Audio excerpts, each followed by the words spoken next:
and so on. And this is the peace through strength. This is the Trump doctrine. But what I find sort of revolting, you have this Marxist Islamist element that's growing a poison in the Democrat Party. We have this woke right neo-fascist element that is trying to grow within the Republican Party. And on the right, they claim to be MAGA and Trump, where Trump is defying them every step of the way. And on the left, they're out in the streets marching for the enemy. What do you make of all this? I think it's chaos, and I worry about the future of civilization. I don't think that's an exaggeration to say that. I think the Groyper movement on the right is a really significant problem, as you identify. I think you've been phenomenal in your work on this. And I think on the left, you are seeing this strange, what we call watermelon coalition, the red-green coalition, the coalition between the Marxists and the radical Islamists, who have a main goal of undermining the left. And the Democratic Party has really become morally confused about what should be an issue of moral clarity, which is to fight on behalf of liberty and to fight against these incredibly oppressive movements that oppress every religious and racial minority, oppress women, oppress LGBT. The fact that the left can't understand or see the moral clarity, can't understand that Israel, for example, in the fight against the Palestinian leadership, we're all for self-determination for the Palestinians, but the Palestinian leadership has consistently rejected peace at least 5 or 6 times that Israel has offered, and is basically the Taliban movement, the Muslim Brotherhood movement in Gaza that aims to not only oppress its own people, but ultimately destabilize and take over the West.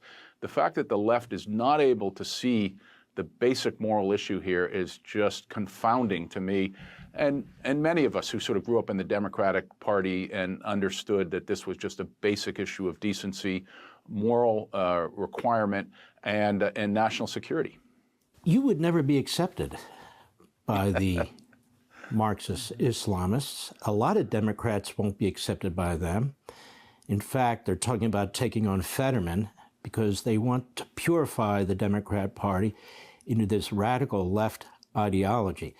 You know, in the Republican Party, there's a serious effort to push out these neo-fascists and the others into the corner where they belong. I don't see an effort other than a handful of you who are trying to do the same to the Marxist Islamists who are they've now taken the biggest city in the country. You know, I look at this like a military operation without weapons. They just seized the biggest city in the country. They're trying to seize Houston, parts of Dallas, Tampa Bay. This is all strategic. They say it's strategic. You can see Dearborn, Michigan. Yes, I'm calling out the cities and the towns and what's going on because we must. Parts of New Jersey, parts of other states, they are on the move, and they're operating within the construct of the Democrat Party. I think that's right. You know, John Kennedy had a great line, Mark. Ask not what your country can do for you, ask what you can do for your country. And I think the Democratic Party has sort of inverted that right now. The animating ideas behind the Democratic Party are, one, the giant welfare state, which is just consuming us and is doing things like providing welfare benefits for people making as much as $500,000 for cooking classes. And then the identity politics, the identity grievance, which is this idea that the West is somehow oppressive, when in fact the West has done more to liberate billions of people and guarantee the economic advancement, security of billions of people, more so than any system ever. But what's coming out of our college campuses, as Mark Penn argues, is this sort of anti-Western pedagogy, this ideology that somehow the West is oppressive, somehow the West is unfair. This dates back into the 1960s, as you know, Mark, with the Pan-Arab movement coalescing with the Soviet Union at that point to basically promote a coalition between the socialists and communists on the one hand and the Islamist radicals on the other.